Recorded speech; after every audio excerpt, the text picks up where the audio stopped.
Live from the Green Mountain Studios in Vermont, this is O'MearaCast, blah, blah, blah, blah, blah, blah. My levels are good here. Eric, give me the Declaration of Independence. We the people in order to form a more perfect union, and that's really all I know. All right. Probably should know more. Well, that works. Steve, give me some nasal drippage.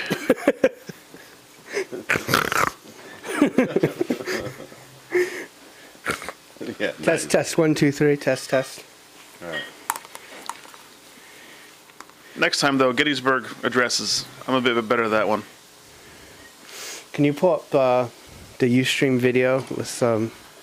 Oh, now you want me to pull up the Ustream video. God damn it. Let's just make sure that it sounds okay. I was just hiding it because I didn't want all that. I don't want that video. Haven't we said enough about Ustream for one day? No, I haven't gotten canned yet. There it is. How does it sound? I just want to make sure it's not too hot. I was just hiding it because I didn't want all that. Sounds okay. I don't want that video. Haven't we said enough about Ustream for one day? Sounds pretty good, actually. I haven't gotten canned yet. You figure out what that ticking was? It's the other... There it is. There's a component in his line. Oh, how does it sound? I just want to make sure it's not too hot. I was just hiding it because I didn't want all that. Sounds okay. I don't want that video. Haven't we said enough about Ustream for one day?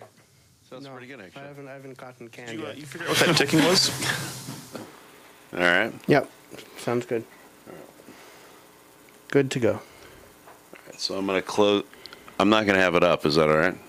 I just have the chat window open.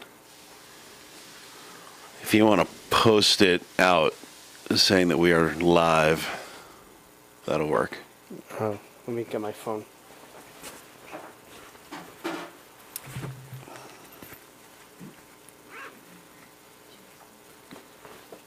While you're doing that, I just remembered I got to put the audio clips in here. That probably helps. A little bit.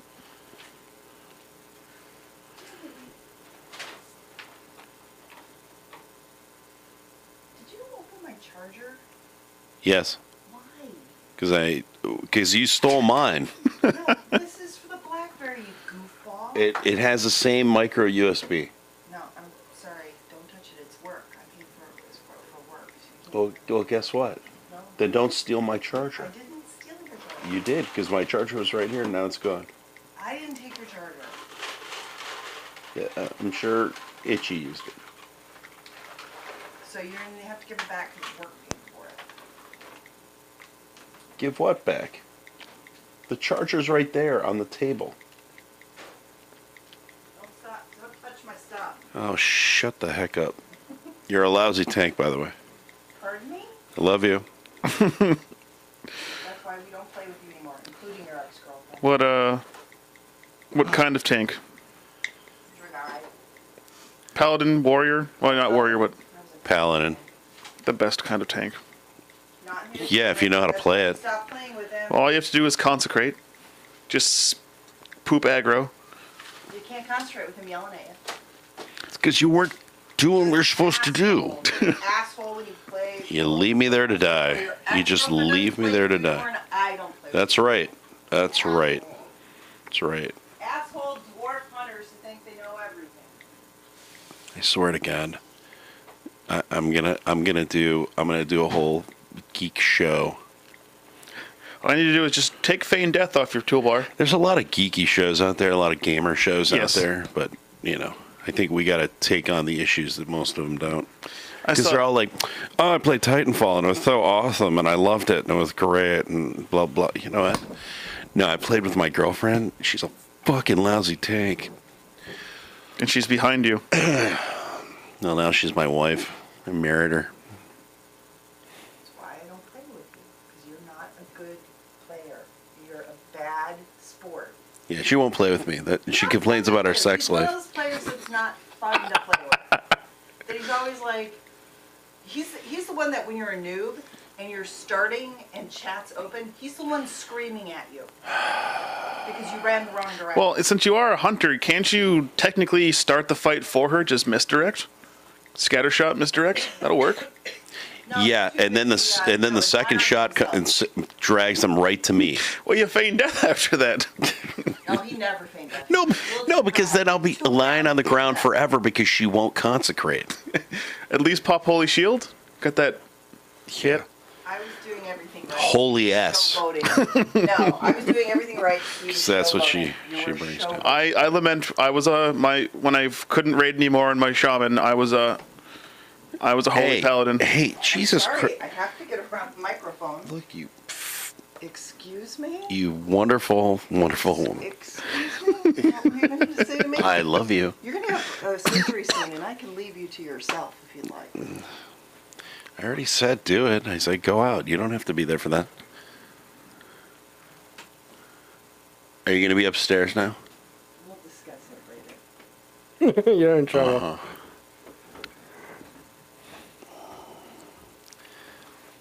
What am I not in trouble for? Your gallbladder, or is that your fault too? Yeah, that's I feel like those that things. goes without saying. You're gonna have some video to clip. Oh, because we're running live. Yeah. Yeah, I know. That's fine. I'm loading up the cuts as we speak here. And I do apologize for not having probably more clips, but Understandable this week. it's been a hell of a week. We lost our light. I'll just sit over here in the dark.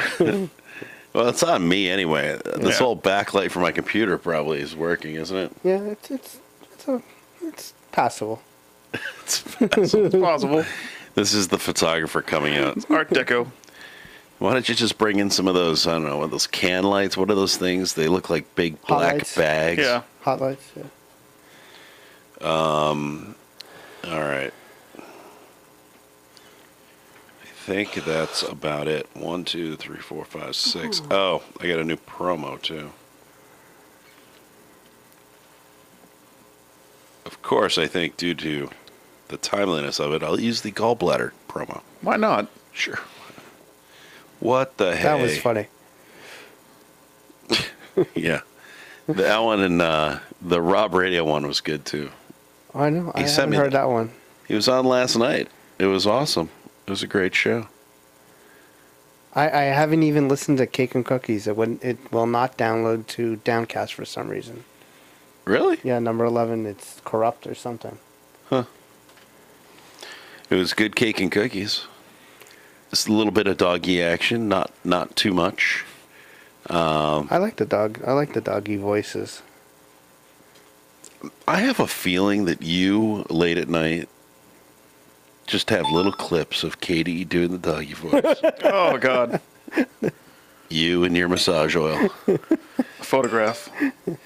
Oh, Presley. Oh, Presley. I'm a visual person. Audio does not do anything for me.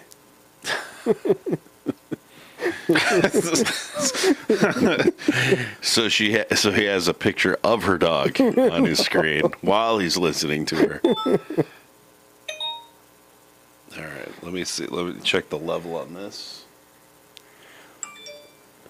What the? What are you Sorry. doing? You playing a game? What the hell are you doing over there? It's Twitter incoming messages. Let's get started. All right. Game over. Game I'm a over. little giddy, chuckly because I'm overtired. So I'm gonna be different than I am normally. So you're gonna be giggling Slap through the whole happy. show. Unfortunately, All right. I'm a little silly. Well, wait till we get to the conversation about my prostate. Yeah. You'll love that. Not that I want to get into it a whole lot. I did Love and Dishes last night, and we talked about it on there. So if anybody really wants to hear me in my depressment, because it just, I'll be honest to God, I mean, the whole situation kind of depresses me. But anyway, Not surprising. yeah, it sucks. All right, we ready to go? Yeah, we're live. We're recording.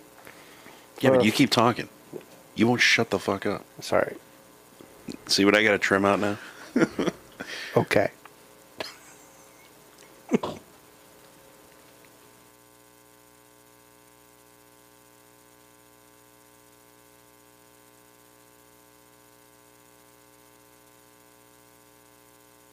Let's get started. The following program is brought to you by More Broadcasting. For more information, visit us at morebroadcasting.com. Hola! Are you a small business owner who's looking to step up with a marketing plan that will show your business the way it should be shown? I would like to say, if you happen to be owners of a small golf course, or you have a business where aerial shots will really take you to the next level, step up to Hernando. Hernando is a flying drone service. They will take wonderful video of your property with a wonderful drone aircraft with sharp high-definition video. Step up to Hernando. Hernando is for you if you own a small golf course, if you would like to show your car lot, if you would like to show anything, for example, a roller rink from the outside, or any business. Sure. That how about you commercial real estate people? How would you like to show an air shot of Hernando and have it marketed to your customers? Step up to the fun that is Hernando. That's what I said. What's Thank the you very phone much. number? To reach Hernando, please call this number. 111-56712. And now, ladies and gentlemen, it's time for O'MearaCast featuring Marcus Serta. Without further ado, let's bring him in here. America's favorite P1 listener, Mr. Marcus Serta. Live from the Green Mountain Studios in Vermont, this is O'MearaCast, and I'm happy to be here. I'm sorry that I missed out on last week's show, but I'm joined by Steve Mermelstein this week. Hey now.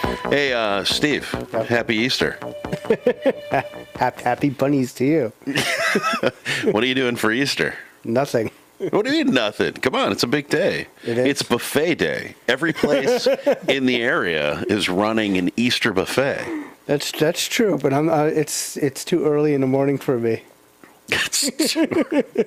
Well, wait, I've got reservations for my Easter brunch. I think at noon. Where are you going? I think we're going to the Essex. Oh, nice. Yeah, you should check it out, man. Come on over. Okay. It'll be fun. If they let the atheists in, they can let the Jews in too. Just saying. Well, I'm both, so. Well, there you go. You know, double your trouble. And also in-house, Eric Little. Glad to be back. It's nice to have you. It is. And speaking of, Easter, if you want, come over. I'm sure it's right down your alley. Got a nice giant half ham on Sunday to take part in, which I know is just down the atheist and Jewish alley. Half ham? Well, what's a half ham? I don't know. It's half a ham? It's half the ham. I hate to see what the whole ham looks like. Well, it's much tastier because it's bigger. I have a confession. Wrong religion. I love. I know. He just went from atheist Jewish, now he's Catholic. Yeah, exactly. I love bacon. I love ribs, but I've never in my whole life tasted ham. Why? I don't know. I've never had it, never tasted it, never been interested in it. Man, you got to get out of the house because here in the area, especially, there is you got Dakin, which is probably the most popular from a broad fan base. Vermont Smoke and Cure. But I honestly think that Harrington's has the best smoked ham in the area, and the reason for me is it really has a lot of smoke and less of the salt and the other stuff that goes in most hams. So you get that really strong smoke feeling. Vermont Smoke and Cure does a pretty good one too, but the smoke isn't as heavy. I'm definitely a fan of everything else from the pig. You know, it doesn't scare me, but for some reason, ham does. But ham scares you? Yeah, I can't get past. I don't know what it is. If it's something from the couple years that I did go to Hebrew school, it's something from that, or I don't know. Show us on the doll where the ham touched you. I can't eat it. Let me see if I can get into this. So when you eat a hamburger, Yeah, how do you order your meat done? medium rare. Okay, so you like a little bit of pink in your meat. Yeah, definitely. All right. I'm always My everything's brain medium is rare. my brain is so flowing with innuendo right now. So you're not afraid of pink. So it isn't No. because it's pink or anything. No, I don't know if it's like the smell or the saltiness. It's a weird, or something. lingering Jewish thing. Yeah, it kinda. probably is. That's why he can't stop himself when you're on a road trip with him, but taking a 2-hour detour to find a bagel. And also Of course. crabs, which are also not kosher. Your version of crabs and my version of crabs, two different things. Welcome to Show Whoa Whoa, as Mr. Mike O'Meara would say it. Last week had to take the week off because I was really quite sick, not feeling up to par to be doing an OMearaCast. I was not in the spirit. I was not in the mood. Well, it's good to have you up and around, back behind the mic. Thank you. It's good to be. Last night, I'll put this out there. I did a Love and Dishes with my wife last night, and it was like 30 minutes of Debbie Downer. Because this whole process has been just murder on my psyche. This will be the first time that I will be going into surgery for to have my gallbladder removed. So this is an organ. I've had ACL replacement. I've had my rotator cuff and biceps repaired. Those are muscles. There was something different about it. Yes. Now I felt like I wasn't really happy about having somebody crawling around in my body in a surgical way. Mm-hmm. But I'm not looking forward to having an organ removed. This is kind of freaking me out a bit. Well, don't worry so much about that. It sounds like, you just barely got the job with OKO, and I have this kind of bane of my existence. Every time I start a new job, Yeah. I have to immediately use the insurance they provide. When way back when I was 16, my mom started a job with the government. I was covered under her insurance, blew my knee out, and then geez. went to college, blew my knee out again. Got on military health care after my when I enlisted, dislocated my knee, dislocated my shoulder. Got back from that, started my new job, got in a car accident, which wasn't my fault, and have bursitis in my left hip, which I've been finally diagnosed with. So think of how scared I am right now, looking at new jobs and things like that. I'm just waiting for what's going to fall off next. Like a zombie. It really is. I shamble less, more of a kind of a saunter. So last week, like I said, I was just under the weather, not feeling great, and not really in the mood to be uplifting or upbeat, because the news I was getting was, hey, look, you're going to have another attack and you need to have your gallbladder removed. And I had just had the attack 2 days before. Now, on the day that we typically record OMearaCast, so last Saturday, I was back in the hospital again. I was back at the clinic. So that 48 hours later, because I was in the emergency room on the Thursday, and then on Saturday I went back to the clinic at the hospital because I had more abdominal pain, but it was different. So to my surprise, to my luck, my doctor immediately started asking me questions like, are you monogamous? Is your wife monogamous? Have you been with anybody else in the last 5 years? Do you have any unusual discharges? I'm like, what? Hold on. I have radiating pain coming out of certain appendages, I agree, but no, I don't have what you would call the typical STD pain. Yes. Which meant we had to get into some finger poking, which was really uncomfortable, especially coming from a doctor who was pregnant. She walks in the room, she's pregnant, and then she's cupping the jewels, and then she's giving me a little finger test. And I said, when you walk out of here, can you please make sure and tell everybody that that's not mine? It was murder. So I was definitely not up to par to be doing an OMearaCast last week, but I'm glad to be back. Coming up, just for programming sake, there are 3 weekends in May where I run into conflicts and what we're going to end up doing I'm going to work with all the primaries across More Broadcasting and try to bring you some really great interviews again. I think we do a really good job with those. We need to get Cake and Cookies on. We haven't spoken to Katie von Herman Munster at all, and I'd like to get her on the show. If nothing else, I'd like to get Presley on the show for an hour. Wouldn't that be fun? That would be great. But in talking with Rob, he wants to be with her. I don't know if it's because Rob doesn't trust me with Katie or what the reason is. It's a micromanaging thing. Yeah. It's his OCD. So look forward to having her on the show, hopefully on an upcoming episode. And then we'll get some of the other guys on. We'll get some more information. Obviously, some big changes in the last couple of weeks since last we spoke. Mike has made the official move down to Florida. He seems very comfortable, living the lifestyle. Speaking of which, he mentioned this week how he was kind of dressing when he was out on the town with his daughter. Here he is talking about it, and I think this really speaks to the fact that he has left Virginia and his brain is completely in Florida.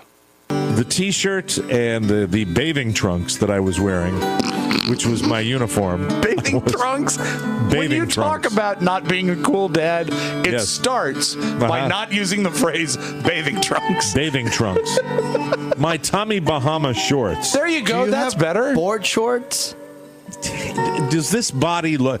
You know, the board would have to be a section of the boardwalk for me to wear board shorts. I wouldn't be. And incidentally, for that look, talking plywood. And let me speak to that for a second because I'm down here now, and I think I can. I think I count. I think I matter. You pay taxes. You bet your ass you do. And the fact is, that particular style of suit, where are the days of the wonderful traditional elastic waistband that you find in so many gym shorts? Yes. Why have they decided to go now with the lack of the elastic waistband and the little Hawaiian string with the long shorts that are form-fitting, which, unless you really are super fit, perhaps emaciated, you don't look good in those. I think it comes down to what he was getting to right at the end of that statement. It has nothing to do with your look. It's not as though the string is a real problem. It's because you're fat. Pretty much. Having been in Mike's situation where I relocated from, New England, for lack of a better term, the Northeast, down to Miami. Yeah. It's fat in Miami. Oscar would be fat in Miami. Right. That is true. I was down there looking for quote-unquote boarding shorts because I had to find something tribal and red to wear on, Fort Lauderdale Beach because I'm a pasty Irish guy. And I saw someone come in and the biggest size they had was a 30. That is, I'm sure Mike could get it up around his thigh on one leg. And it's the same for me. It's ridiculous down there that if you're not emaciated and kind of post-Auschwitz, you are too fat for being down there. But if he can only get a 30 on his thigh, wouldn't that suggest that his waist is about 60? I'm not putting numbers to Mike at all. He hates me enough apparently, but that's a joke. I don't know what he thinks of me. But no, it speaks down there. Especially I don't know. I would think it'd be more forgiving on his side of the state because my grandmother lives down there. I've been between the Fort Myers and Tallahassee side of Florida. That's where you go to die. Live out. Yes, I don't want to say it just like that. That's where you go to die, and that's where all the dying people live. If you want to go kind of to the Northeast, you'll find more of Steve's folk, less atheism though. And then if you kind of go where I lived, which is the Miami Fort Lauderdale area, well then cue Oscar's music. That's where his people kind of reside. And they've got great Cuban sandwiches down in Miami, from what I understand. I've never been to Miami. I want to go because of all the Cuban food that I want to try. It's unbelievable. Now, I was born in Florida. I lived in Florida, in Fort Lauderdale for 22 years. I couldn't take 3. Yeah. And now look at him. Now he's been up here for, how long have you been in Vermont? Since 95. So you've kind of given up Florida. Yeah, I've gone back twice. See, you're not really a Floridian. Technically, I'm a native. Florida native, was born in Florida. Well, according to the Vermont standards, she's still a flatlander. Yep. That is true. He wasn't born here. And the only mountains in Florida are the trash heaps. I am a proud flatlander, and I love that fact. But going back to what he said, Obviously, depending on where you live, here in Vermont, I think the normal apparel for everybody is long sleeve flannel shirts and jeans. When swimming. When swimming, yes. Well, we've got swimming weather for about a month. Yeah, we had our swimming weather for a day last week. It was 78, and now we're into winter again. The water was still 30. It was and iced. Can you believe that? It was so funny. It was 78 degrees. I was downtown, and yes, you could still see ice floating on top of Lake Champlain. Yeah. So weird. And then the next day, it dropped to 30. Right. I am getting back into shape. Went out running on that Monday, obviously. Yeah. And went out running Tuesday, and it was snowing, and I just ran with my hands up in the air and my middle finger up. No, I hate to break Because it to you, it's uncalled for. but that day was our summer. That's summer. We're going back to fall now. What is this? Winterfell? Pretty much, winter is coming, and it's coming, and it's staying. It's going. Yeah. It's coming. It's going. Yeah. Welcome to Game of Thrones, where winter lasts 5 to 10 years. Right. God, I think I would Ned Stark myself. And this is probably something for Mickey show, since he believes in Bigfoot and aliens and Jesse Ventura. There's an article where they parallel Winterfell and the whole Seven Kingdoms with post-apocalyptic North America and South America. Really? And they make a compelling enough argument that even I was like, hey, that's kind of cool. Yeah, I don't know if I want to go down that particular. That would require, because I've actually, that's the way my brain works. I've actually given it some thought. Like, how would the planet be? Where would the planet need to be in the orbit? How would it rotate? I'm thinking about, obviously, the angles have to move slower. It has to rotate around the sun slow. Everything has to be slower on this particular planet of theirs. Yes. Unlike most stories where we talk about trolls and dragons and things like that, they all seem to take place on Earth, in some version thereof of Earth. Judging by the orbit and all that stuff, you just pretty much have to assume that Winterfell and everything just exists on Mars. That's what it is. that was the civilization that we can't find. Exactly. It's a Song of Fire and Ice takes place on Mars. Which then makes you wonder, who? Then the dragons apparently won because the whole planet is a total wasteland now. Yes. Yeah. I mean, I can ask a buddy. I got a buddy who works for SpaceX. I really feel underaccomplished in life. The guy who graduated second in my class from high school graduated top of the class from Clarkson University. Yeah. Walked off the stage, smiled at mom. I don't know why I waved. I'm not in camera. And literally had a guy from NASA at that point said, hey, do you want a job with JPL out in California? He said yes. Flew him out there, moved him out there. He lives by Andrews Air Force Base. And obviously NASA now collects dust. And he works for SpaceX, and he built the parachute assembly and part of the guidance system for the currently running around Mars rover. Wow. So I've accomplished nothing in my life. He's put 3 objects into space and landed one on a planet. I know. Having people in your life like that, doesn't it just make you feel small? It does. I mean, you're kind of nerdy like I am. You remember Battlestar Galactica, the new show with Edward James Olmos? Yes. Matter of fact, the other night, my wife forced me to watch an episode of Portlandia, which I still cannot get into. I can't either. And they had a whole skit where they had Edward James Olmos and the guy who played Balthazar sitting in a living room with a new script of Battlestar Galactica. It was awful. But anyway, go ahead. Frack Portlandia. Yes. I love that word. I say it on the phone. No one gets it. He went to the auction after the show ended, and he just casually bought Adama's desk. So he has the desk from the show. Awesome. Really? And he said if he'd had a 2-car garage, he would have bought the model Raptor they used every time they were in the bay. Just throwing out cash. That's what 6 figures get you, apparently. Wow. Does he use the paper with the corners clipped off? Probably. Wow, that is geeky deep right there. Oh, he's beyond it. He's also like me, nerd with a gun. He lives out in California. We all know how they are about guns out there. So he spent the last 6 years slowly buying an AR-15 piece by piece. He's sneaky.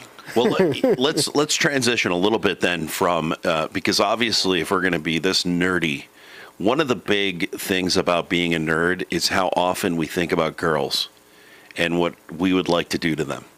At least guys, Yes. I'm not talking about nerd women. Well, maybe sometimes. Oh no. Look, I'm just talking about the three nerds in this room. Yes. The three nerds in this room. We spend a lot of time thinking about girls, and we think a lot about what we would do to said girls. Well, Wendy gave me a moment this week, and Yes. I know she was potentially talking about something else, but in this clip, I don't know, it sounds different to me. The one in between my legs is firm. The top two are soft, but because I like to bury my head, like I like even in the blankets and stuff. Yeah, see, I don't like But that. that's why I have two. I don't. We can just end right there. I know. Some people just did. I think I should take 5 minutes now and take a break, and then we come back and record the rest of the show. Thank you, Wendy. I appreciate that. She replied to me. I know the last time I was on, she had made a comment about how no one from the military would stop to help her in a car if she was broken down the side of the road. She actually mentioned you on the show. Oh, she did? Yeah, if I recall, she actually brought it up on It's Mickey on a follow-up episode Okay. because you responded to her. I did. And she mentioned it on the show. Okay, then I'm just forgetful and my brain's slowly melting out of my ears. Then I think I do recall So she that. spoke to you. Yes. You have a chance with her. I do. I'm willing to move. I think you should reach out to her. Well, see, I'm a bit behind. Last time I checked, she was dating some vice admiral, or at least going out with him and getting violently ill. Well, the last time that she mentioned about who she was dating, she's getting to know somebody, but they're not boyfriend, girlfriend yet. They're just, is that the guy who he slept on the same bed with and watched Archer? No, I don't think so. Oh, so many guys. She's dated 3 or 4, I think, in the last month and a half. I think. Okay. Again, she's getting more and more vague about that because apparently the guys that she's dating are extremely sensitive about her speaking about them on the show, even though she's not going, I've dated Bob Johnson. She's not outing them directly. No, she's just saying, I dated the guy who took me to the mountaintop last night. If I was perhaps dating Wendy, it really would be like, no, please raise a flag. Tell everyone. I'd buy a billboard. There would be fireworks. There would be commercials. There would be a budget just to explain to everyone that, yeah, who's got 2 thumbs in that guy? Me. 2 thumbs in what guy? Who's 2 thumbs in dating Wendy? This guy. Okay. You can't see it because the camera's not pointed at me. But yes, I would make Eric. Please talk about all you want. Name, blood type, social security number, at least the last 4. I don't care what you say. Unless it's bad.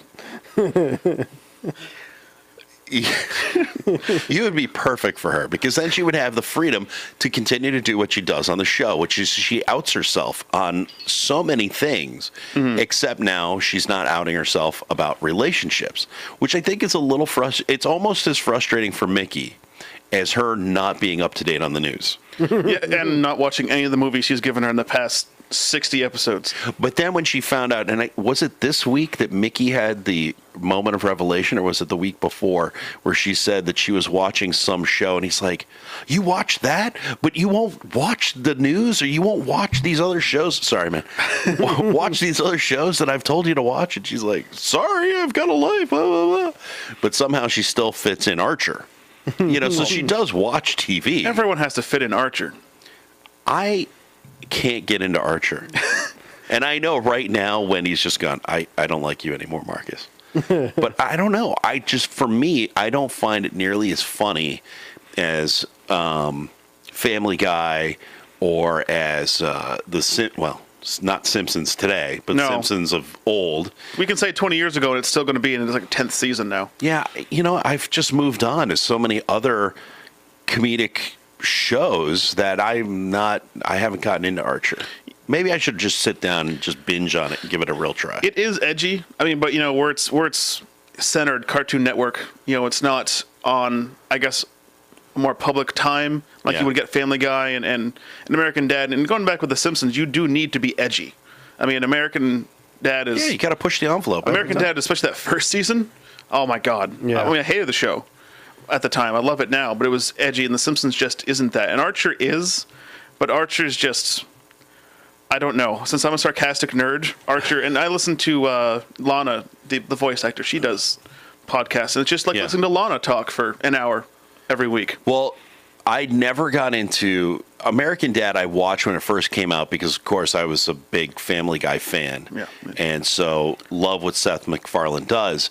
but could not get into American Dad. I thought it was awful. Yeah, I cannot stand that show. But Futurama, Oh yeah. that's really good. like Futurama. That was a great show. And it hits me in the feels every time. It's just, especially when you get to the later seasons. Yeah. And it's just him and like his dog from the past who waited for him forever, and then his cousin or his brother who named his son after him and went to Mars. Like, I'm supposed to laugh. I want to cry. So we've just built up all the arguments as why Wendy will never like me because I'm not into what she's into, but why she should absolutely marry you. Yes. All I'm right. not gonna, again, the billboards and the side of the buses, we don't have them in Vermont, but I'll put them up there. Hashtag marry Wendy. Yes. That's going to be the new Twitter handle for this show. Let's take a break. When we get back, I've got more clips from the Mike O'Meara show and want to talk briefly about the Rob and Joe show, which had a very interesting discussion this last week. Hi, this is Marcus Serta's gallbladder.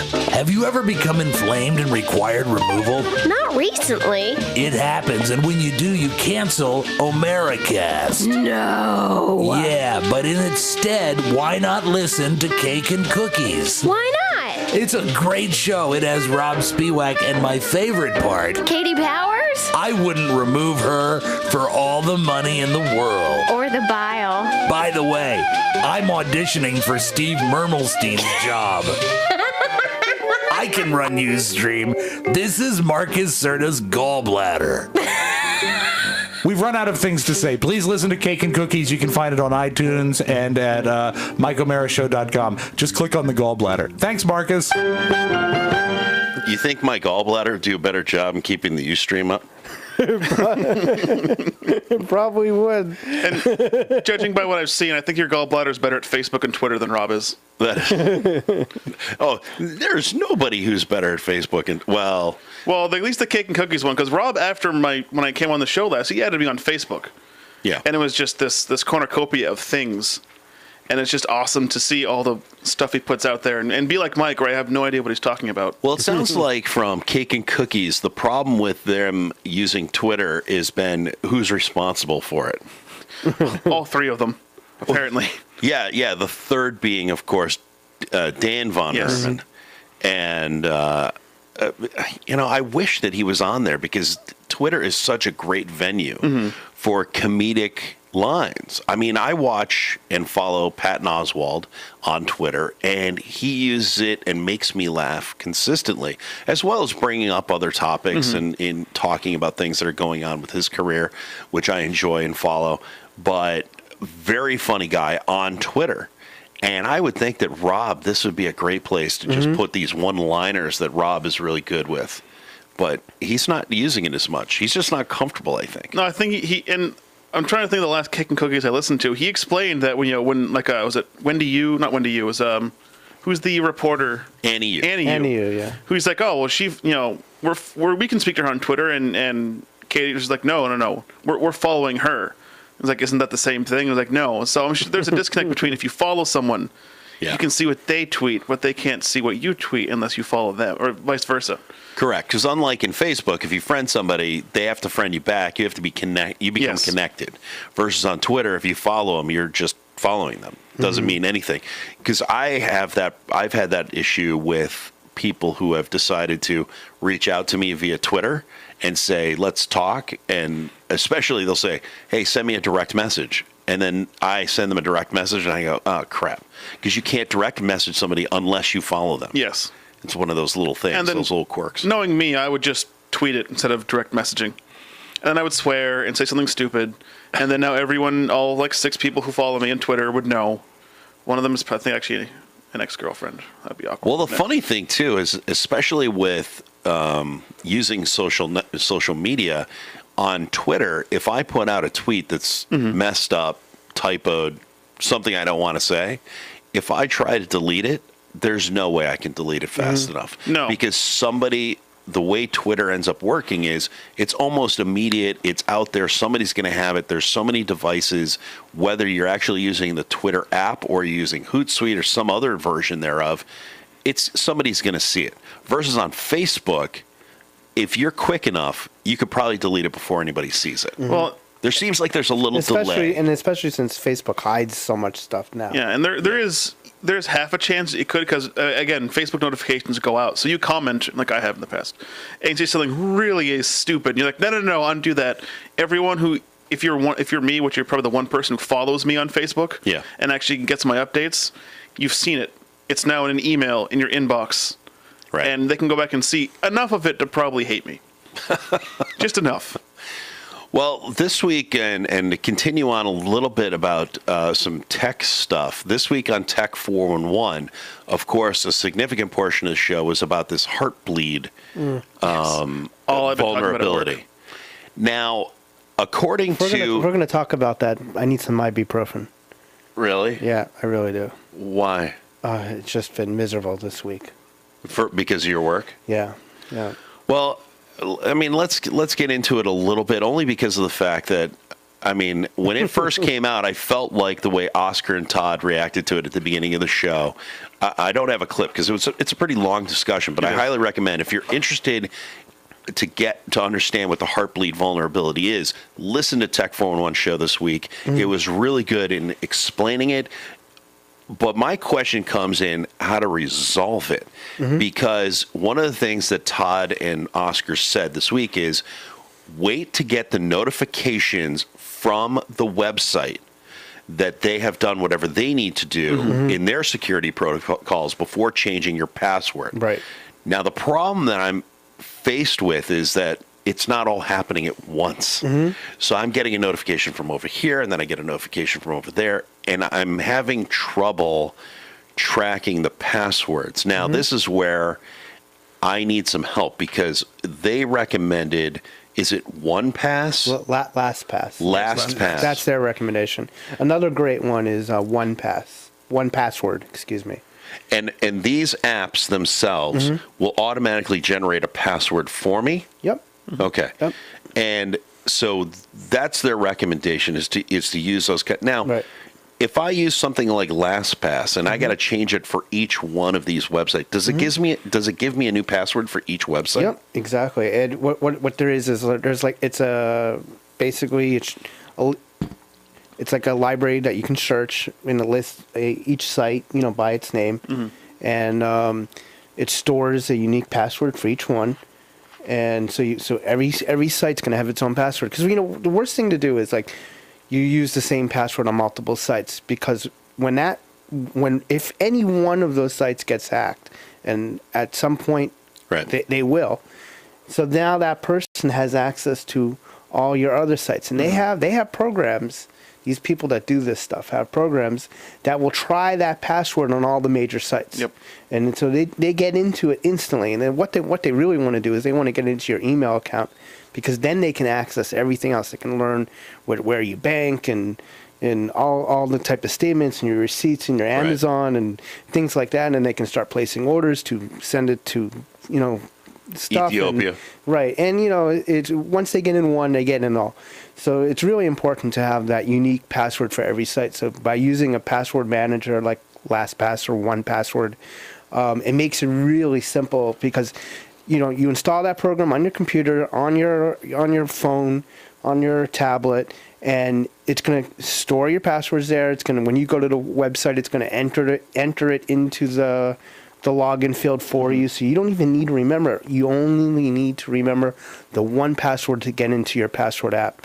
And both of these, it backs it up to the cloud, and it has backups on your computer as well, in case of corruption or whatever. So there's no chance of it getting corrupt or getting lost, or you're going to lose all your passwords. It's always going to be there. It's safe. Okay, so I have to remember one password in order to get into the app. Then I have to go search out, let's say, for laugh's sake, I'm going to go search out my Hotmail account password.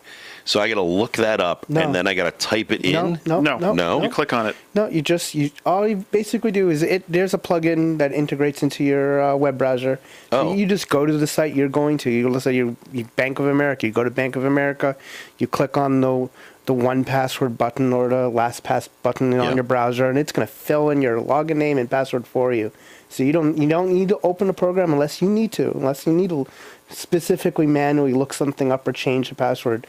you have that option. But for the most part, you're going to do it through the browser button, where it's going to fill it in automatically. You just enter your 1Password, and it fills it in for you. So let me be a devil's advocate and ask this: it's still an electronic process. There's still a possibility that somebody could hack that particular tool. Could they not?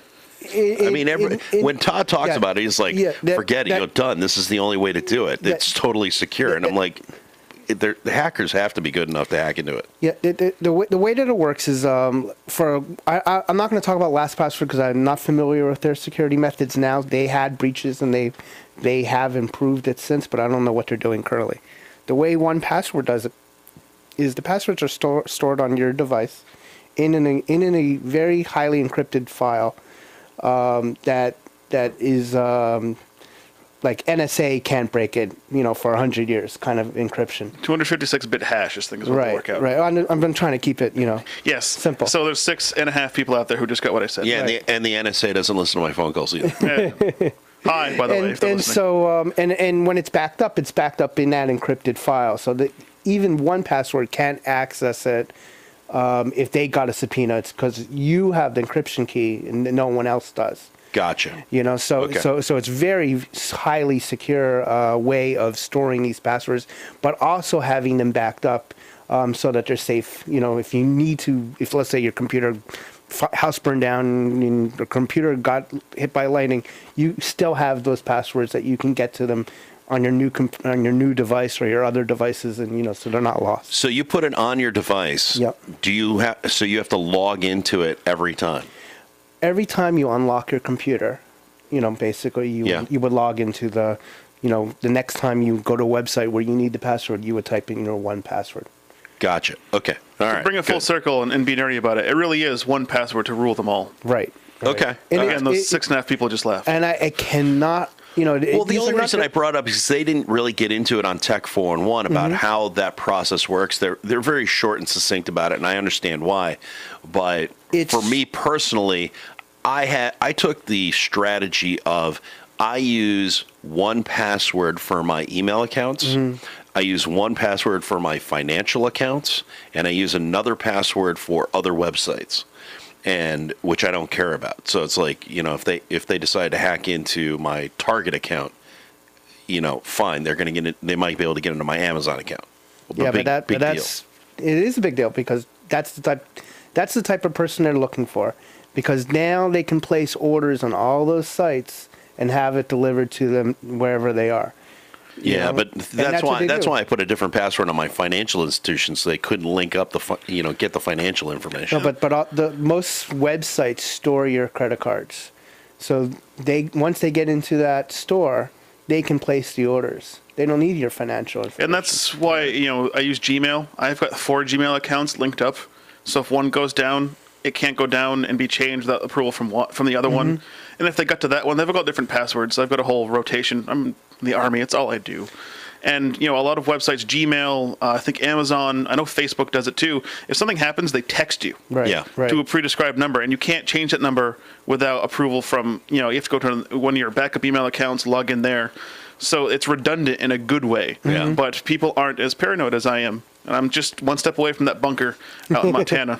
Yeah, but, spend the $20, $25, get LastPass and 1Password, either or, and because they're so simple to use, you do not need to think about this, and it keeps you safe and secure. All right, good recommendation. So glad we continued on with that conversation this week on to get into some lighter and brighter news. So this week on the Rob and Joe Show, how do I put this? For a heterosexual male. It was an intriguing show. It was a funny show. And it was an extremely uncomfortable show. It's a trifecta of win right there. Yeah, well, they had a great guest on, and I'm sorry that I didn't write the name down so I could just say, here's who the guy is. But they had a great guest on, but they decided to get into a lot of information around gay sex. And as straight men commonly do. Why? I said, I don't. no, it's uncomfortable. I live with roommates, and one of them's a friend from high school who is gay and married and very happy, and they just say things, and it's just like, no. It's do marry whoever you want. Just stop. As much as I want to hear a married couple talk about that, is the same amount I want to hear a homosexual couple talk about. Just stop. No. Do not need to think about that. I'll think about it in my sleep. I'll wake up with gray hair. I've already got gray hair. I don't need any more. I'm only 29. Please stop saying these things to me. It's funny because I've got gay friends, and it's always funny that when that topic comes up, is it just me, or does it feel like they tend to be the most graphic about what they're doing? Because here's things that got brought up on the Rob and Joe show this week. I'm not going to play the clip. You got to listen to it. But the word ripping, tearing, he didn't care. Just rammed it in. These are things that I'm just like... It's not a description unless anal fissures involved, apparently. If you're trying... This is why I say gay people... I believe that if you're gay, you're born that way. You're born with that feeling, with that inclination. Because if that's the type of verbiage they use to recruit... Nobody's crossing over, because I don't want anything ripping, tearing, No, there was nothing pleasant about some of the conversation that was being had concerning gay sex on the Rob and Joe show. I did in my car actually just kind of list to one side as they kept talking, just kind of lean, and I felt pain. I felt very sympathetic. It's like, no, stop. And they, of course, never, ever stopped. But it was very funny. I mean, I laughed consistently. It was a great show. It was definitely entertaining. I definitely learned some things as well. But at the same time, you're right.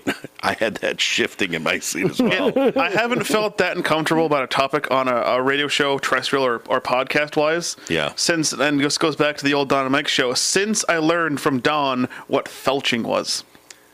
Okay, you know what? No, you don't. Right there, we're going to just move on from that. Google it. But I will bring up that on the Rob and Joe show this week, of course, they asked their guests to rate the guys.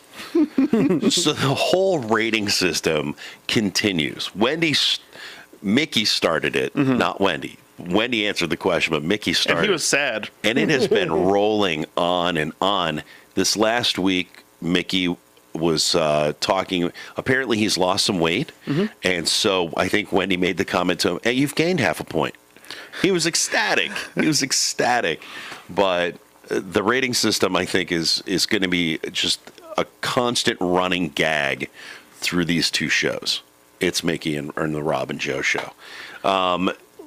This week also on the Rob and Joe show, what else did we learn on the... We didn't learn anything on the Rob and Joe show. As we rarely ever do. Yeah. If Mickey's going to pick on him, I have to pick on him too. No, I really do like the Rob and Joe show. One of the comments that was made by Rob Mayer is apparently he's gotten some, I don't know if he's gotten some flack or he's gotten some comments from TMOS fans who have come to listen to the show that it may feel a little too inside. I don't know. I like the conversations that they have when they're talking about comedians in the scene. It's kind of like getting some insight into a world that you don't typically get. For me personally, one of my favorite movies is The Aristocrats. Not just because of the fact that I have a crass, totally below-the-belt sense of humor, but because of the fact that as a documentary, I learned that behind the scenes, comedians had this thing, and they were telling this joke to each other, and it really kind of gave some insight behind what comedians do when they're off the microphone, and I love that. And having grown up with Bob Saget and all those guys, when he said that joke, oh my God. I imagined it was like the first time I'd punched in the face or drank moonshine. Both of those kind of felt the same. And like he said the joke, and I had to pause it because I fell out of my chair, down the stairs, out of my house, down a hill. Yeah. I could not believe that America's Funniest Home Videos and Full House had just said that. It was almost like it felt that he was still holding, what was her name? The little girl. Mary-Kate and Ashley? Was it? Well, they're the twins. I can't. That's right. The girl who ended up marrying what's his face there. Yeah, but I mean, he might as well have just held her in his arms when he sold the joke, because that's how uncomfortable I felt the first time I heard it. Oh, and I know that apparently Bob Saget is known Yes. for being a absolutely crass and crude, Extremely so. very blue comedian. Now, I didn't know that until I saw the documentary, because I'd never seen any of his stand-up until then.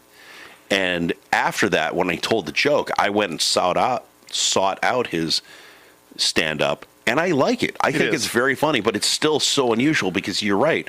I have the Full House version of Bob Saget in the back of my head. And it's up there. I know, was Gilbert Gottfried in that movie? I can't remember. Yeah, Oh, yeah. So he did a great one. all I know about Gilbert Gottfried was a show he did, and the fact that he was the voice of Iago on Aladdin, and that he has that voice that just stands out, and he's the Affleck duck.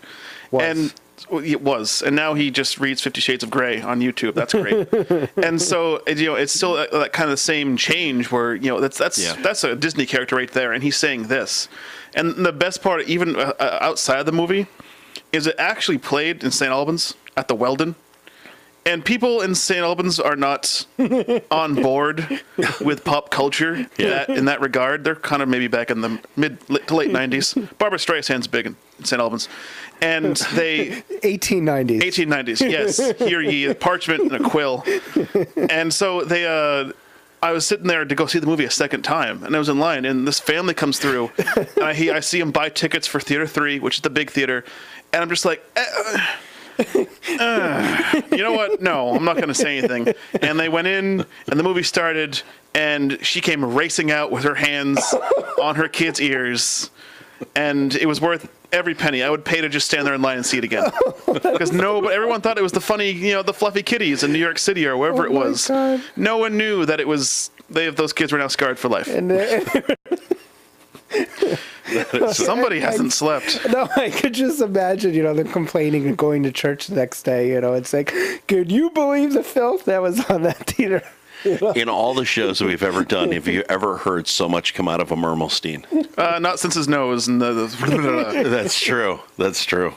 We'll probably hear more about that from Rob. He loves picking on you. That was great in the promo, and he actually called you out. But anyway, real quick, before we take a break, question that came up, and I thought it would be interesting just to go quick round the room. On Cake and Cookies this week, Rob asked a question of Katie. What was your first concert? I guess rock concert.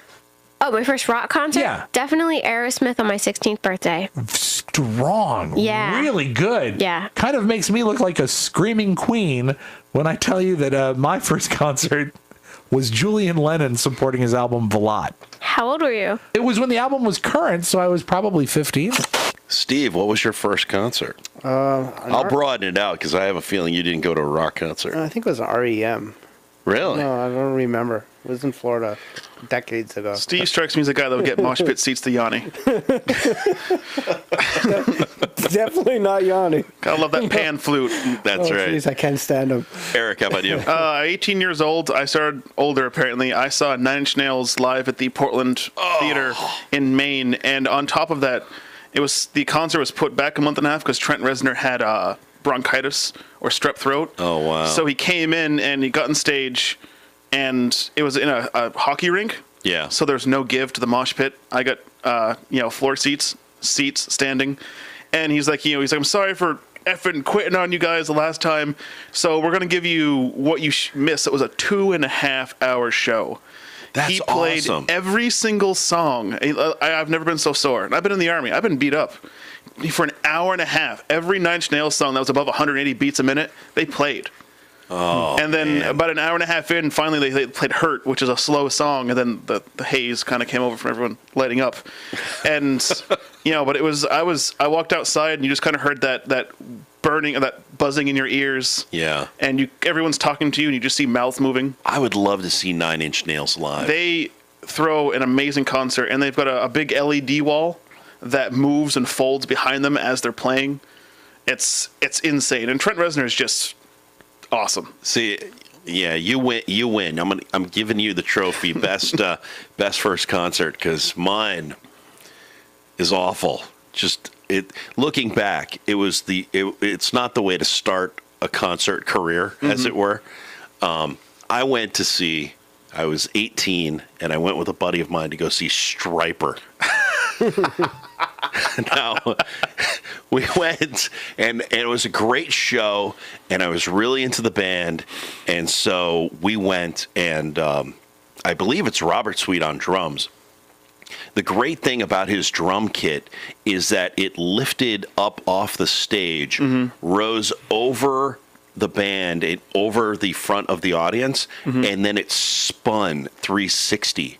Not in the same way that Tommy Lee's did, where it rotated, but this is horizontal, and it spun, and it looked like he was spinning around at like 100 miles per hour, and he's just drumming away on this 5-minute drum solo.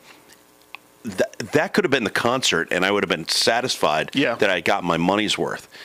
Follow that up. I'll bounce to the next one. So my next concert, Eddie Money. I know. Mike O'Meara just went, what the F are you?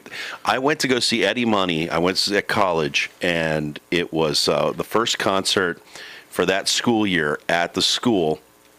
I had a date, and I was trying to figure out what to do. And I said, do you want to go to this concert? Do you want to go see Eddie Money? And she's like, sure. Of course, every freaking radio station in the area was playing 2 Tickets to Paradise because everybody was giving away 2 tickets to his concert. And it's so overplayed. But anyway, went to that. The best part of that show was a band called The Toll, which had a very short rise and then a very sharp fall. And it was a great opening band. Loved it. Best concert that I've ever been to, though, Foo Fighters. Oh, God. Dave Grohl puts on... It was unbelievable because Dave Grohl, not only does he talk to the audience and he tells stories about not only his days, being part of the Foo Fighters, but he talks about Nirvana. He accepts the fact that he was part of Nirvana, and he brings it up. But one of the funnest things about a Foo Fighters concert is the triangle solo. That is so much fun. And then when Dave decides, hey, he's going to drop the guitar and gets on the drum kit himself, and they all kind of switch places.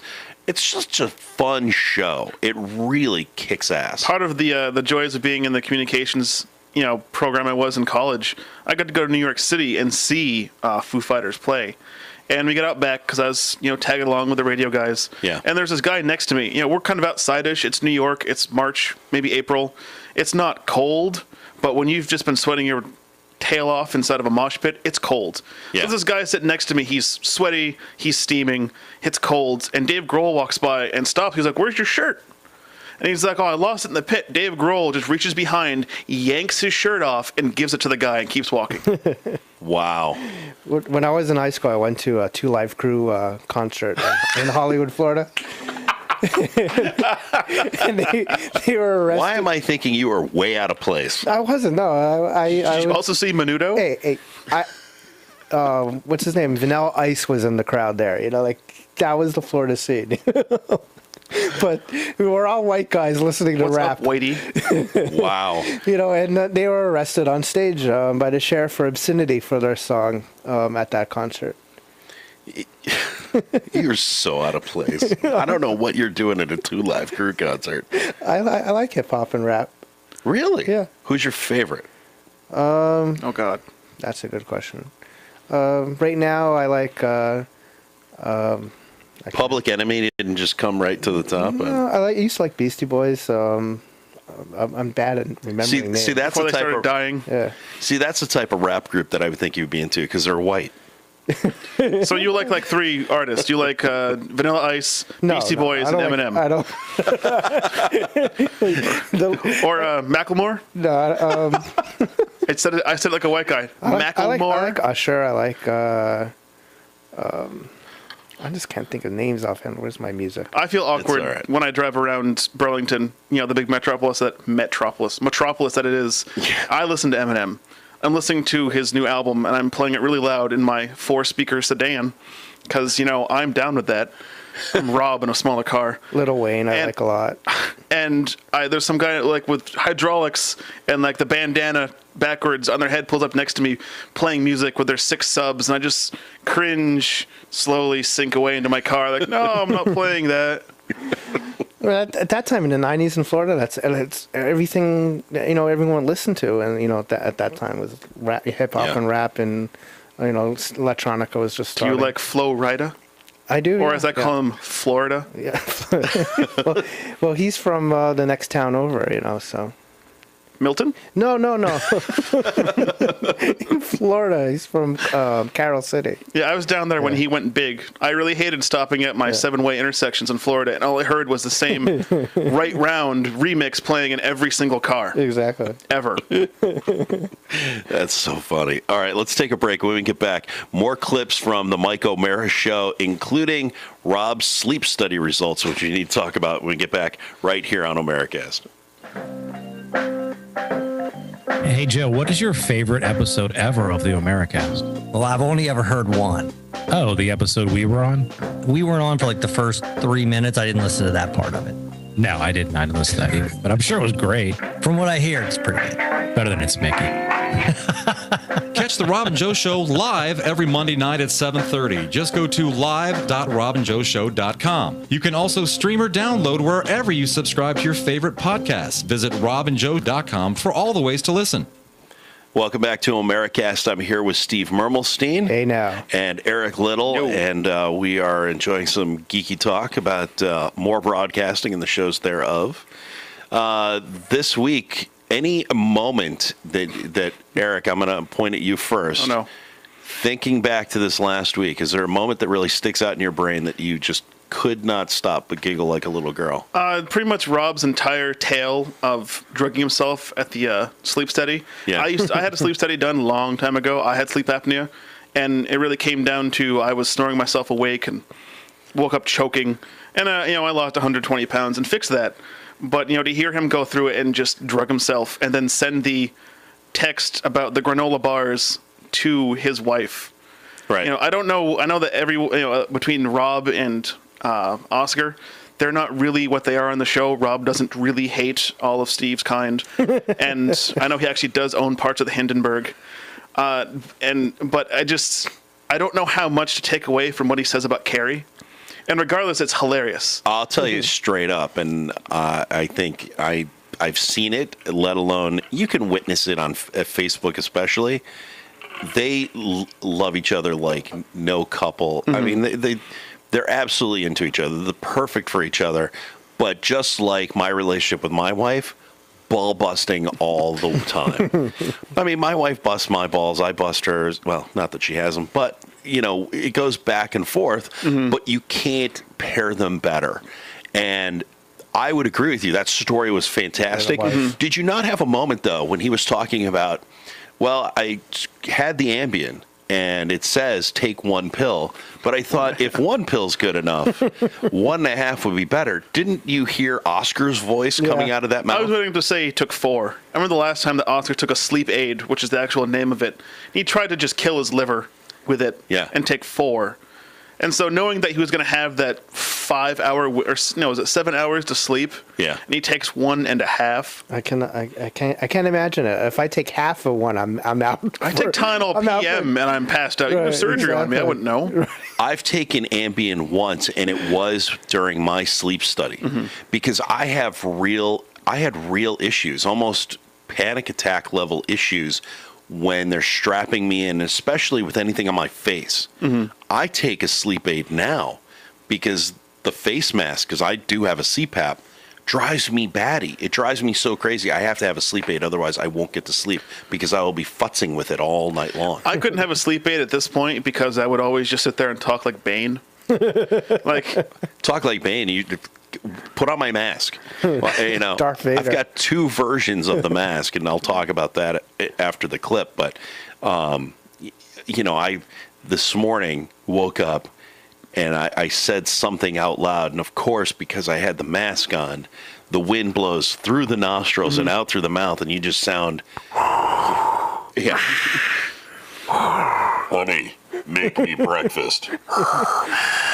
Yeah, it wasn't good. It was not good. But Have you ever had a sleep study, Steve? I need one. Yeah, you probably do. I definitely need one. You're in the weight class. Yeah, I know. They're going to tell me that I have to lose 100 pounds and wear the thing, and yeah, I'm sure. See, with all the issues that I'm having internally, I've got to lose the weight regardless. Yeah. But this week, of course, Rob revealed his sleep study results. I hold in my hand, Mike, my polysomnogram report right here, and this is straight from the pen of my doctor, Sharu Sabarwal, MD. Yes, thank you very much. And, Dr. Vinny Gumbats. And Sharu, and I like to call her Sharu. I think it's nice to call her by her first name. Keeps it familiar. I'm sure she appreciates that. She said, one good way for you to combat your sleep apnea is to lose weight, but as you know, that takes time. So, thank you. Thanks for the bulletin, Doc. So what we need to do is, she said, we're probably going to get you on a CPAP machine. Yes, yes. Which means, Mike, I have moderate to heavy sleep apnea, and I get to do another sleep study a week from Saturday where they're going to fit me with my mask and try me with the machine. Wow. So I get to go in, because apparently there are many machines, but also every machine has many masks, and they all fit. That is true. That is true. Do you have like a Bane mask, or do you have a clip on your nose mask? What do you have? I have a full face mask, but I've got a small one. I've got a very, very small one. Looks like a fighter pilot.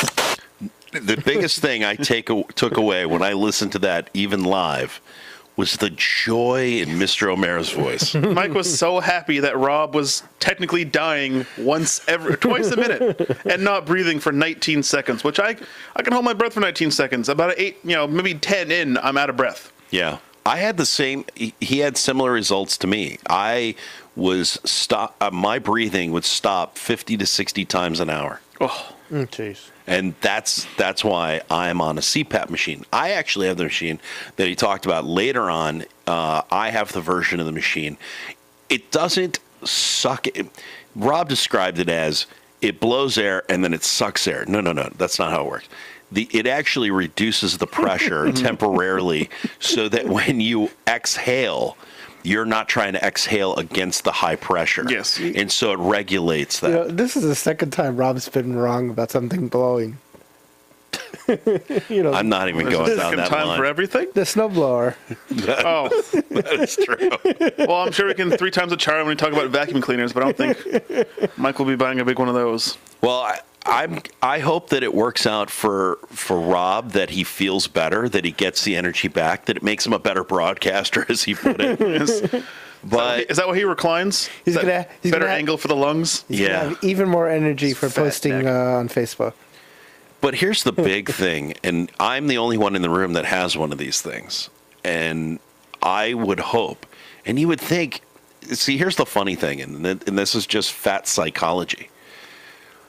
When I put that thing on, the lights have to be off. I go through this ritual, and my wife laughs at me because she goes, I always wake up before you, and I wake up in the morning, and there you are with your equipment on. But I'm self-conscious about not only how I look, but how I feel, all of that stuff. You would think I would go on a program like you, and I would just lose 160 pounds and get to the point where maybe I don't need the damn machine anymore. But for some reason, I can't help but shove food in my face and keep the need alive that I have to have the damn CPAP machine.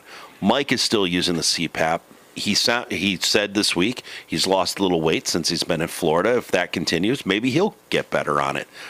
But I would almost think this is a time when you get told that you're going to have a CPAP machine, if it worked normally, I would think that the brain would kick in and go, you need to be on weight not. Yes. Because you need to lose it not only now, but you need to lose it fast. And because it is not a pleasant experience. I have 2 masks. The one mask that I have is very much like Mike's. So it covers the nose and the mouth, kind of like what you see when you're watching one of those hospital shows and they put the oxygen mask on. And then I've got what they call nose pillows, which I think is what Rob was referring to. Nose pillows. Because I can sleep with my mouth closed. And so it only covers my nose. And it works. It's much more comfortable. It's less mask on my face. Because, again, like I said, it drives me nuts to have anything on my face. I couldn't do it. I sleep on my face, for lack of a better term. I would be driving that mask into my eyes the entire night. Well, Okay, that doesn't help. If you're already suffocating because you can't breathe right, and then you're sleeping on your face, dude, you're gonna die one Yeah, night. when I had my sleep study done, I wasn't infamous. They didn't give me like with Mike, where they 2 minutes into the sleep, they're like, no, get up, you're gonna die.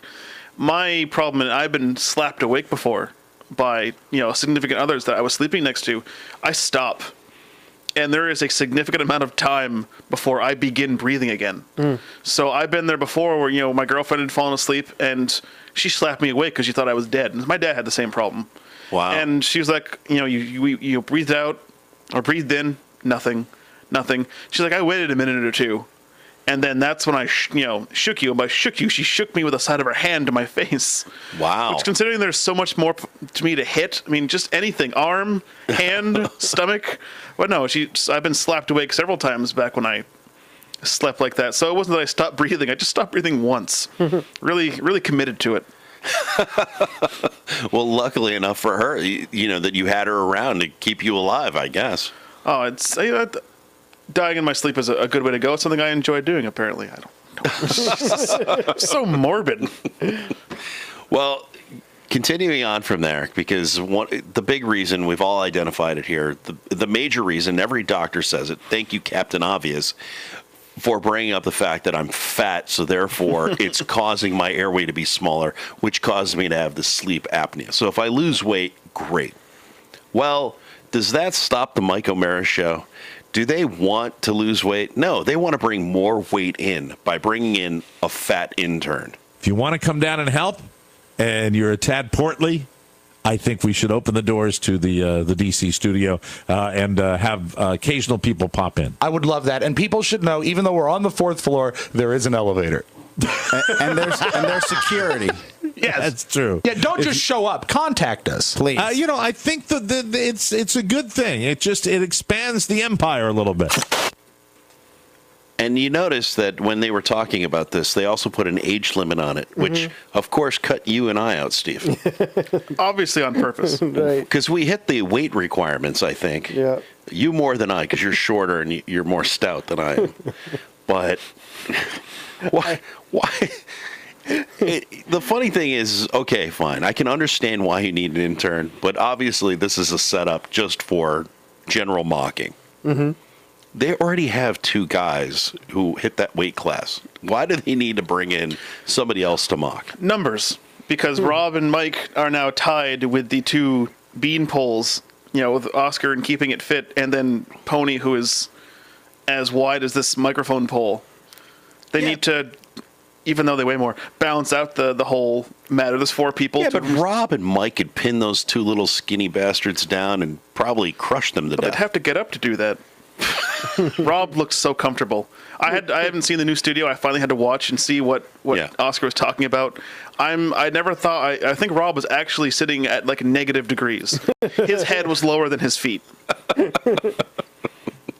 He did look extremely comfortable for a few weeks, but you notice that this last week, apparently, he's been going out of his way to sit more upright.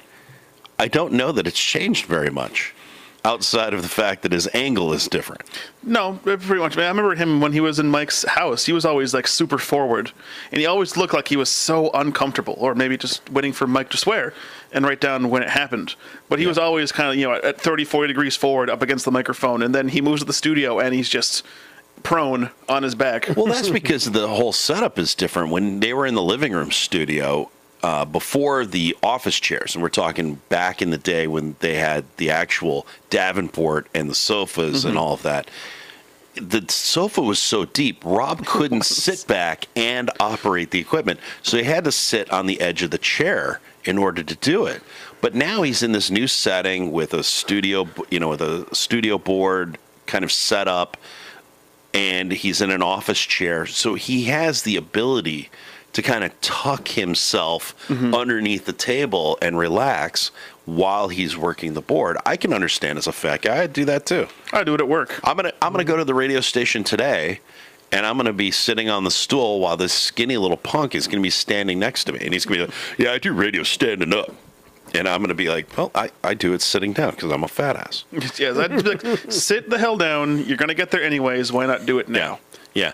And I had one guy the other night, speaking of being at the radio station, he goes, yeah, I stand up because I want to give my diaphragm all, I want to use all the insides. I want to use my diaphragm. I'm like, dude, I'm not singing opera. You know who I hate the most is these idiots that do the walking desk. About this, they put not a walking desk. I know standing. Oh no, there's idiots that they have a treadmill, the desk over the treadmill. Oh yes. There's a new fad out there. Hopefully, it's going to go away. It's a treadmill, but it's attached to wheels. So when you walk on the treadmill, you're biking. What? And really, just run on the damn road. Like when you're on the treadmill, it's not powered it's powered by your motion alone. So when you run, you power the wheel on a chain. So you're biking while running. Just run.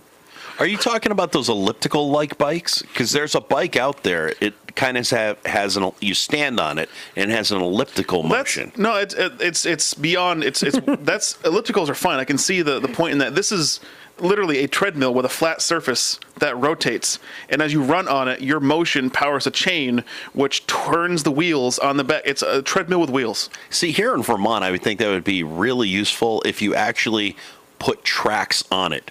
So when you're treading, you're actually using tracks, because then they're in the winter, you could be a motorless snowmobile. Oh yeah, I can't. I'm brain dead after just remembering that happened, but that would work great in Vermont and get people outside. I mean, all we do is snowmobile and mud anyways. Exactly. Now, in order to keep our weight up, because if you want to be an intern on the Mike O'Meara Show, you got to keep the weight up. So you got to find the right food. And apparently this week, Mike found some really great food. The Bobbie. Yeah, the Bobbie. And the sandwich is they roast turkeys every day, fresh roasted turkeys. Mm-hmm. Then they pull the turkey meat, so it's shredded, almost like a pulled pork. So it's not sliced. It's got more texture to it. Right. And on the sandwich, they put stuffing, mayo, and cranberry sauce. Perfection. And what kind of bread is it on? It's on a sub roll, on a giant sub roll. That sounds fantastic. And it is a thing. It is a work of art, an absolute work of art. It's everything you love about Thanksgiving. Would you ever try it? Would you ever even try it? It seems too filling. Too filling. Too filling. I can't keep my waif-like figure. That little skinny punk.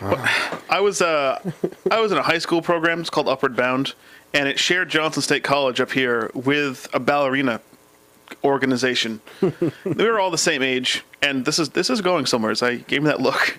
When we'd go to breakfast, they would be coming out of breakfast, and I would hear all the girls complaining about their filling breakfast. One girl was like, "Oh, I ate half a bagel. I'm full for the rest of the day." Or 8 grapes. And when Oscar said that, I flashed back to that. How a sandwich, he didn't want to carry it around all day. Yeah, he did word that funny. You don't have to hold it in your hand. It's gonna weigh him down. He's not gonna be able to get his skinny little butt off the seat. But between those two shows, I've had the Bobbie. It is in fact to die for. And then I turn around and I also do CrossFit, so I guess I can afford the sandwich. Now that sandwich is pretty popular in many delis I've walked into, but it was never called the Bobbie. Is it a regional thing where they call it the Bobbie? I've never seen it called the Bobbie except for when I was down in Florida. Okay. It's just that. Do you like it? Yes, except for the mayo, but it's turkey in a bun essentially. I'm not turkey, but Thanksgiving. Yeah, and for me personally, I mean, I don't mind mayo. It's the cranberry sauce that drives me nuts. I love cranberry mayo. Cranberry mayo? Oh yeah, that is awesome. But you're afraid of ham. That's true. Yeah, I don't know. That's like green ketchup. If you never had cranberry mayo? No, if you keep the mayo off, I'm all good. I'm fine with the turkey, the stuffing, the mayo. I'm fine with that, but no cranberry. I'm not a big. I don't like fruit. I'm not a big fan of fruit. It's a huge problem. I mean, when I got diagnosed with the whole gallbladder thing, my doctor said you have to go on a brat diet, which means bananas, rice, apples, and toast. Well, guess what? How paleo of you? I don't eat bananas or apples. Only an ice so cream. I'm left with rice and toast. I'm like, I'm either in jail or I'm in Vietnam. Are you allowed apple pie? No. Yeah, right. It's all of them. I wish. No. But I'm not a big fan. And my wife is such a great baker, and she makes all these damn fruit pies. And the only one that I'll eat is the sour cherry pie because the sourness offsets that sweetness that I'm not a big fan of. Which is really funny because I'll eat desserts like they're going out of style. Well, I mean, who? Because I'm a fat guy. Right, of course. I am inside. Luckily, I'm army fat. So that's how I justify it. I was talking about that with a friend of mine who lives in Connecticut. I'm like, I'm overweight. She says, no, you're not. You're army fat. I'm like, fat is still part of the term. Yeah. It's like when Clinton said that he didn't have sexual relations. You still had oral sex. It happened. It's still part of the word. Yeah. Well, the whole new camouflage, that digitalized camouflage, looks even worse on a fat guy than the old version where it was big, curvy swaths of brown and green and tan. So it doesn't really lend itself well. Those little squares don't lend well to the round figure of a fat man. No, and we're trying to change that. But of course, what's the government doing? Fighting with the contractor. Shocking. I'm surprised too. So you would eat the sandwich, Steve. Definitely. You've eaten it. You like it. I wouldn't eat it as is. I would have to modify it. Plus, I like spicier things. Give me that sandwich and add some sriracha to it. Some ghost peppers. Oh yeah, We've got some of that. We just bought some of that ghost pepper. I don't know what to call it, lava. Mm-hmm. Yeah. And so I've never had a ghost pepper before. So I did what everyone did. I put a little dab of my finger and I touched it to my tongue, and I was just like, oh, isn't that bleh? And then my mouth was buried in saliva. And I just poured a cup of milk and stuck my tongue in it and just sat there like an idiot for an hour while my taste buds fell off. Nice. Well, that comes to the end of the show. Eric, man, thanks for coming in this morning and doing OMearaCast. It's been great to see you.